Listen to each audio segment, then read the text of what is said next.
देखिए, बहुत सारी बातें ऐसी हैं जो सिर्फ मैं पर्यवेक्षकों से बात कर सकता हूँ और कुछ कारण ऐसे हैं जो मैं आपको भी बता सकता हूँ कि मुझे लगता है कि हमें जो है और ज़्यादा समन्वय की ज़रूरत थी और हम प्रत्याशी हमने जो है लेट डिक्लेयर की। भाजपा जब हमने प्रत्याशी डिक्लेयर किए, भाजपा का तो दूसरा या तीसरा राउंड पूरा हो चुका था, वो भी एक कारण रहा। और पैसा भारतीय जनता पार्टी ने पानी की तरह बहाया, हमारे पास तो उतने साधन नहीं थे, वो भी एक कारण रहा। और कहीं ना कहीं राम मंदिर के नाम पर भी भारतीय जनता पार्टी को वोट पड़े, इस बात से भी इनकार नहीं किया जा सकता। लेकिन इसका मतलब ये नहीं है कि हम सारा का सारा पल्ला झाड़ दें।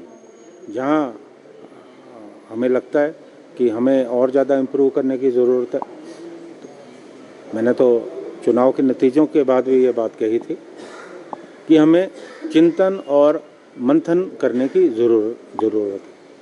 अगर किसी घर में कूड़ा ज़्यादा हो जाता है तो उसे कारपेट के नीचे ढकना गलत है, हमें सफाई करने की ज़रूरत है। तो निश्चित तौर पे हमें सफाई की ज़रूरत है। सर, लगता है कि मोदी फैक्टर भी कामयाब रहा है इन चुनावों में?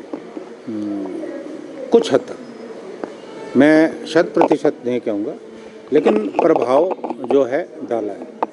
क्योंकि जिस ढंग से राम मंदिर के नाम पर एक माहौल पूरे देश में बनाया गया, ये अलग बात है कि हिमाचल, उत्तराखंड और मध्य प्रदेश को छोड़कर इसका असर नहीं हुआ। अयोध्या में असर नहीं हुआ, क्योंकि अयोध्या में जो भारतीय जनता पार्टी का प्रत्याशी था वो चुनाव हारा, वहाँ तो असर नहीं हुआ, लेकिन कहीं ना कहीं असर जो है इन राज्यों में हुआ। सर, ये माना जाए कि अफसरशाही भी कहीं ना कहीं हावी है, क्योंकि ज़्यादातर नाराज़गी जो ये देखा गया कि मुख्यमंत्री से नहीं है, लेकिन जो काम होते हैं वो धरातल पर नहीं हो पाते मुख्यमंत्री के साइन होने के बाद भी। साइन देखिए, एक विधायक होने के नाते मैंने इस बात को महसूस किया।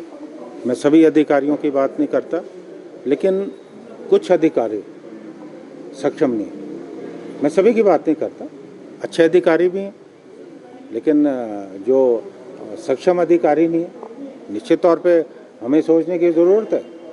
क्योंकि अफसरशाही को सरकार का निर्णय जनता तक पहुंचाना, उन्हें लागू करना अफसरशाही की जिम्मेवारी है।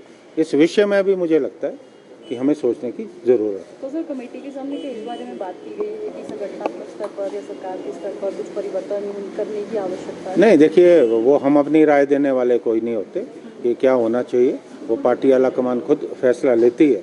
लेकिन ज़मीनी स्तर पे जो हमने महसूस किया, और विदाउट एनी प्रेजुडिस, क्योंकि मुझे किसी से कोई शिकायत नहीं, जो एक संगठन का व्यक्ति होने के नाते संगठन के प्रति मेरी निष्ठा छुपी नहीं है। जो बात मुझे लगी कि पार्टी को किस तरह से हमें मजबूत करना है, क्योंकि अब ये चुनाव तो निकल गए, लेकिन 3-3.5 साल का समय विधानसभा में, और ये समय बीते कोई पता नहीं लगता। और जिस तरह का कन्फ्यूज़न पिछले 6 महीने में हिमाचल की राजनीति में रहा है, वो प्रदेश के लिए भी अच्छा नहीं है। क्योंकि अब इस सोच की ज़रूरत है कि हमारी सरकार बनी है, जो लोगों से हमने वायदे किए हैं उन वायदों को हम जो है पूरा करें, हम अफसरशाही पे लगाम लगाएं। और सबसे बड़ी चुनौती प्रदेश की वित्तीय स्थिति की है, इसे भी हमें देखने की ज़रूरत है, क्योंकि लगातार कर्जा बढ़ रहा है।